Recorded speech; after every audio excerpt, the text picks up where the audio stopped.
far, you have created some possible bakery product ideas and survey questions to go along with them.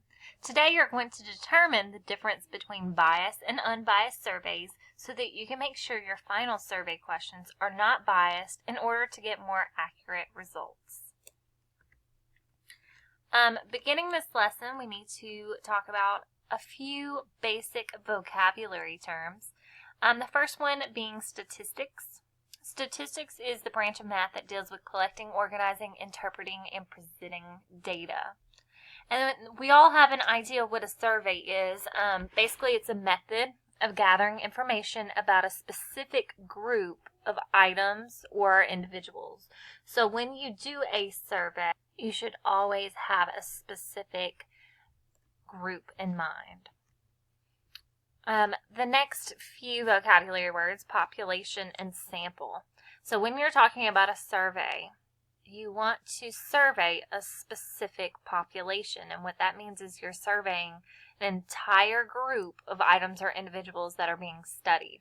So for example, if I want to figure out if the 8th grade likes cheese pizza, I want to make sure that I am surveying people from the entire 8th grade, not just specific types of 8th graders.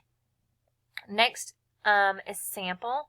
A sample is a part of the population that's being studied.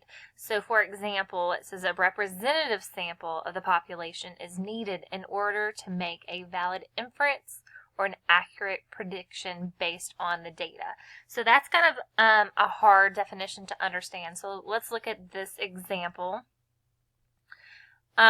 The population in this case is all pennies currently in circulation. A sample would be 1 penny from each 7th grade student.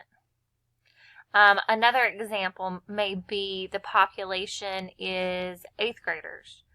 And then I possibly might want to know if 8th graders like playing or having band before school or after school.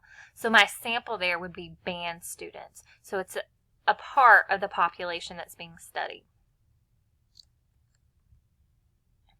Next is an unbiased sample. So an unbiased sample is a sample that is selected so that it's representative of the entire population. So it doesn't necessarily have to be every single person in the population, but it represents every single person. So again, if I were wanting to figure out something that the 8th grade likes or dislikes, I don't have to survey every single person, but I should select several students from different types of groups. So I might survey 10 students from Miss McKee's homeroom, 10 students from Miss Zettler's homeroom, 10 students from Miss Loftus's homeroom, and so on. That would give me a representative sample of the entire population. It's also selected at random.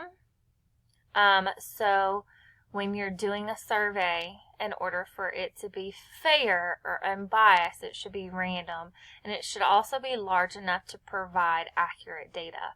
So if I only chose 1 student from Miss McKee's homeroom, Miss Zettler's homeroom, Miss Loftus's homeroom, and so on, that sample is not going to be large enough to really give me accurate data. A biased sample is a sample that's drawn in such a way that one or more parts of the population are favored over others.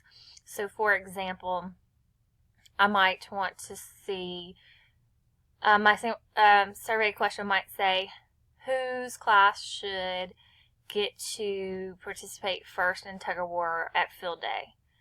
And if I went to Miss Loftus's homeroom and said, okay, I'm going to survey 10 students from this homeroom, and then in Miss McKee's homeroom, I'm going to survey 2, and then in Miss Zettler's homeroom, I'm going to survey 1. Well, that's going to be biased because I'm allowing more students from Miss Loftus's homeroom, which probably are going to say they want Miss Loftus's class to go first. So that's biased or not fair. Okay, let's go ahead and look at a few examples together. So in example 1, it says an 8th grade homeroom was surveyed to determine how many texts students at DuPont Hadley Middle School send each day. We're going to look at what is the population, what is the sample, and then we're going to determine if it's biased or unbiased.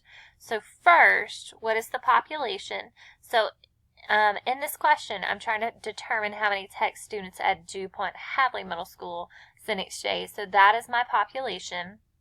What is the sample? Here, I'm surveying the 8th grade homerooms. So my sample is 8th grade homerooms.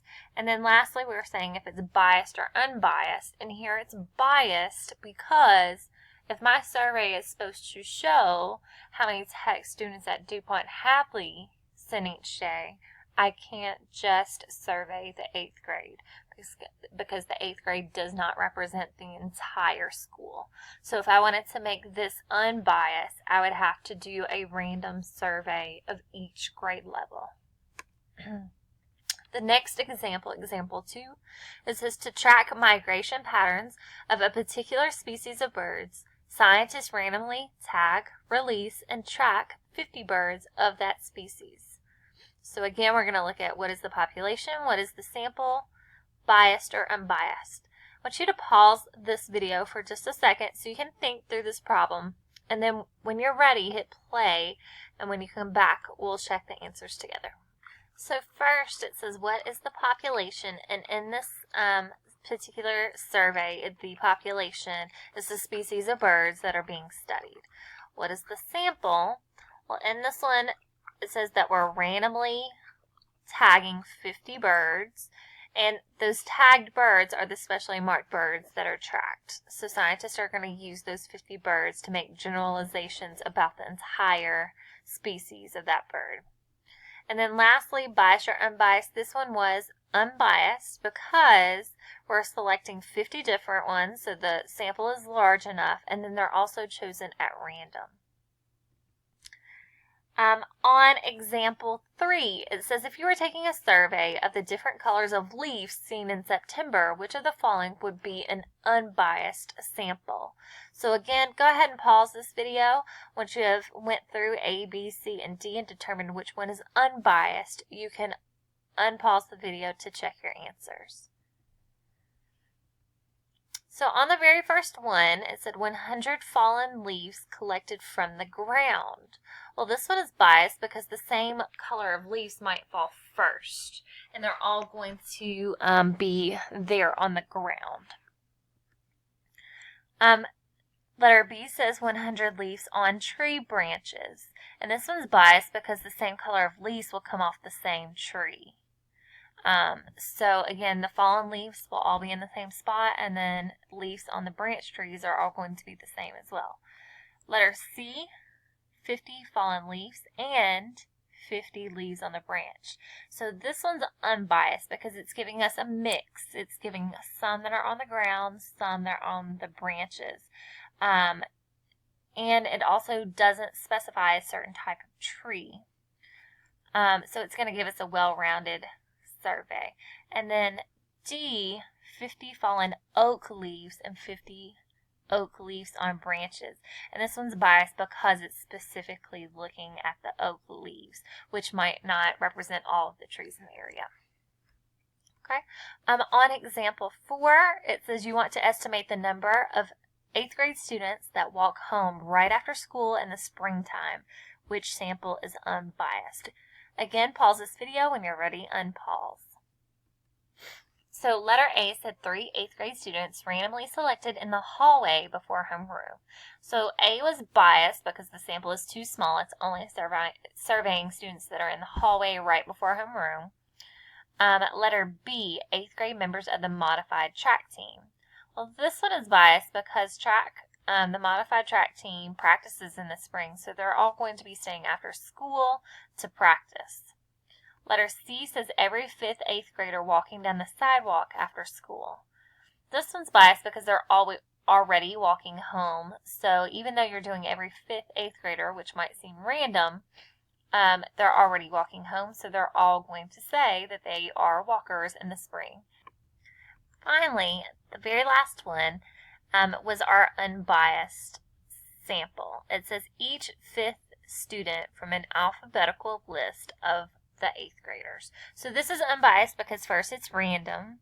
So it represents the entire population of 8th graders. We're not just surveying students who are walking home at that moment. We're not surveying students who are just walking to the bus at that moment. We're representing the entire population of 8th graders, and also we're selecting enough students to provide accurate data.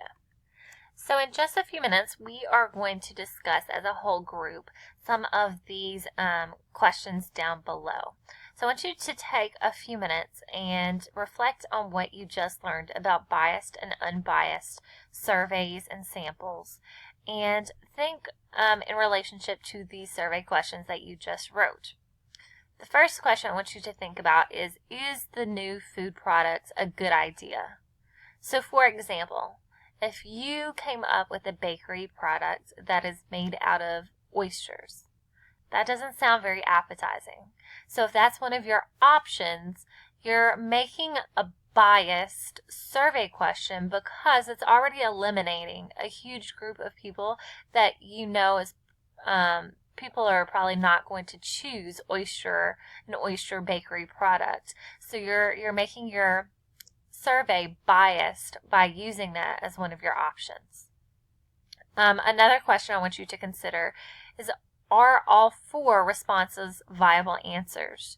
So again, if you are creating your survey and you're asking people about certain bakery products, make sure that all 4 are likely to be answered as a desirable product. If you're making something sound very undesirable, then you are creating bias in your survey question.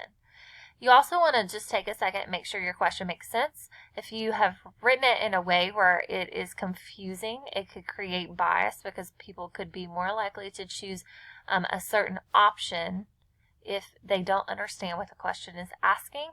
And then lastly, we talked in this video about choosing a random sample to represent your entire group. So I want you to take a second and think about who should take your survey to determine if the students at your school in the 8th grade would like your products.